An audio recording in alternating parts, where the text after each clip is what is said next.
Oi pessoal, tudo bem? O meu nome é Giovana e hoje a gente está aqui para mais uma aula de História do Brasil. Bom pessoal, essa aula ela vai concluir a nossa série de aulas sobre o Brasil colônia, ou seja, o período em que o Brasil foi colônia de Portugal. Na aula de hoje a gente vai analisar a crise desse sistema, ou seja, a crise do sistema colonial. Como que o sistema colonial instaurado pelos portugueses entrou em crise? Se você quer saber como isso aconteceu, vem comigo. Então, olha só, pessoal, para introduzir esse assunto, ou seja, para introduzir a crise do sistema colonial brasileiro, a gente tem que saber quando ele acontece. Bom, o sistema colonial, ele entra em crise a partir do século XVIII, principalmente a partir da segunda metade do século XVIII. Tem muitos fatores que motivam essa crise. A gente vai ver aqui com ênfase cada um deles.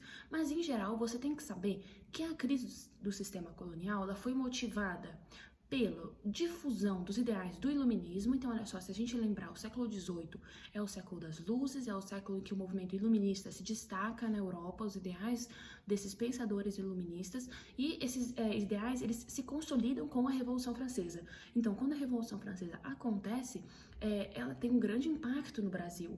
Por quê? Porque é quando os brasileiros olham os ideais iluministas de liberdade, igualdade e fraternidade se consolidando em um evento histórico tão grande como a Revolução Francesa. E também outros aspectos aqui que a gente vai analisar que motivaram essa crise foi o desejo de independência. Então, quando a gente analisa o contexto histórico da crise do sistema colonial, a gente percebe por que esse desejo era tão iminente, era tão forte na população brasileira. Então, olha só, no século XVIII, o povo brasileiro ele se encontra extremamente insatisfeito com a presença dos portugueses no Brasil, principalmente porque no século XVIII o Brasil está passando pelo ciclo do ouro, o ciclo da mineração. E quando os metais preciosos são descobertos na província de Minas Gerais, a coroa portuguesa instaura uma série de pesados impostos sobre esse ouro, sobre tudo que era extraído das minas. Então, se uma pessoa fosse lucrar, por exemplo, 100% com a extração, ela vai lucrar somente 20% por causa dos pesados impostos. E isso gerava insatisfação entre todas as camadas da população. Classe média, que havia surgido naquele momento, a classe mais pobre, os ricos. Então, a presença portuguesa estava, assim, realmente saturada nesse momento histórico e ela realmente piora com o ciclo do ouro, o ciclo da mineração. Então, quando os ideais do iluminismo eles chegam no Brasil no século XVIII, chegam com essa força, eles encontram o quê? Um contexto que permite essa adesão, essa forte adesão desses ideais. A gente vai poder observar a presença desses ideais desencadeando movimentos no Brasil, principalmente através de dois eventos que eu coloquei aqui para a gente analisar rapidinho. A Inconfidência Mineira e a Conjuração Baiana. São dois eventos que representam tanto a presença do iluminismo no Brasil, quanto a crise do sistema colonial brasileiro. Vamos analisar aqui cada um desses movimentos. Então, olha só, pessoal, a Inconfidência Mineira é o primeiro movimento que a gente vai analisar, que faz parte da crise do sistema colonial e da presença do iluminismo no Brasil. A Inconfidência, ela acontece na província de Minas Gerais, no ano de 1789. Olha só, o mesmo ano da queda da Bastilha, o mesmo ano da Revolução Francesa. O principal objetivo dos Inconfidentes, o nome que foi dado às pessoas que participaram desse movimento, era proclamar uma república independente do estado de Minas Gerais. Então, tornar o estado de Minas Gerais independente do resto do Brasil. E por que fazer isso? Porque se o estado de Minas Gerais fosse independente do Brasil, ele seria também independente de Portugal. E quais são as principais causas que geraram esse movimento?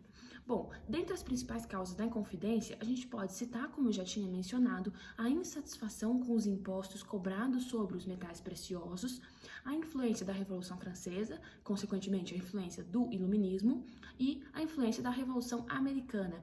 Se a gente lembrar, os Estados Unidos, eles se tornam independentes no ano de 1776, ou seja, a gente tem aqui um país gigantesco das 13 colônias se tornando independentes da metrópole inglesa. Então, os Inconfidentes pensam, por que não podemos fazer o mesmo com o estado de Minas Gerais? Porém, a Inconfidência ela nunca chega a realmente acontecer. O movimento tinha uma certa data para acontecer, para a República de Minas Gerais ser proclamada, mas os Inconfidentes acabam sendo delatados para as autoridades e o movimento ele é reprimido antes mesmo de começar. E o que acontece? Os líderes, é claro, sofrem as consequências. Dentre os principais, a gente pode citar Tiradentes, que vai ser condenado à morte. E o segundo movimento que a gente tem que observar quando tratamos do sistema colonial brasileiro é a Conjuração Baiana. A Conjuração Baiana ela foi um movimento de caráter popular, então a gente pode observar nesse movimento a presença de pessoas das classes mais baixas, escravizados, ex-escravizados que haviam sido libertos e também mestiços, né, que era a terminologia utilizada nesse contexto. Então, ele é um movimento de caráter popular que acontece em Salvador. E quando ele acontece depois da Inconfidência Mineira, no ano de 1798. A revolução, a revolta, me desculpem, é marcada pela influência da Revolução Francesa, do Iluminismo e agora da Inconfidência Mineira. Então, olha só, a Conjuração, ela queria o quê? Ela queria convidar a população a se levantar contra a metrópole portuguesa, contra essa dominação portuguesa que ainda acontecia no Brasil. Então, em agosto do ano de 1798, a cidade de Salvador amanheceu coberta com panfletos que continham palavras de ordem que chamava essa população para se revoltar, para lutar contra a metrópole. Porém, é lógico que esses panfletos chegam até as autoridades veem que existe um grupo querendo se revoltar, querendo chamar a população para se revoltar junto, e o que acontece? A revolta é reprimida, o movimento é reprimido, ele não consegue atingir os seus ideais e os líderes, é claro, são condenados à morte. Oi pessoal, tudo bem? Bem-vindos à parte 2 da nossa aula sobre a crise do sistema colonial brasileiro. Se a gente observou na parte 1 da nossa aula alguns motivos internos que provocaram a crise do sistema, vamos observar agora, a partir de uma visão mais ampla, mais mundial, outros eventos e outros antecedentes que provocaram essa crise. Uma das causas da crise do sistema colonial brasileiro era a crise que acontecia em Portugal desde o século XVII. Então, o que acontece? Portugal estava extremamente enfraquecido politicamente e financeiramente desde o século XVII. Se a gente lembrar, alguns dos fatores que provocaram esse enfraquecimento foram a União Ibérica, ou seja, aquela subordinação de Portugal à Espanha, provocou uma tremenda crise política em Portugal, e mesmo que ela tenha terminado em 1640, as consequências ainda eram sentidas no século XVII e no século XVIII. A gente pode citar também a luta contra os holandeses, então os portugueses tiveram que investir muito para lutar contra a presença dos holandeses no Brasil, e também o declínio do comércio do açúcar, que era uma das principais fontes de renda dos portugueses no século XVII. E esse mercado entra em crise, como a gente observou nas aulas anteriores, no fim do século XVII. Então esses são os fatores que contribuíram para a crise do sistema colonial brasileiro. Por quê?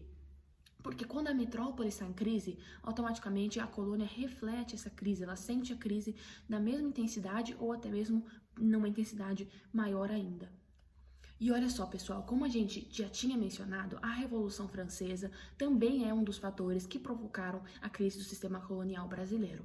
A Revolução Francesa ela refletiu diretamente a consolidação dos ideais iluministas, esses ideais que já estavam influenciando os brasileiros antes mesmo da consolidação desse evento. Ainda, a Revolução Francesa, ela também consolida o fim do absolutismo monárquico na França.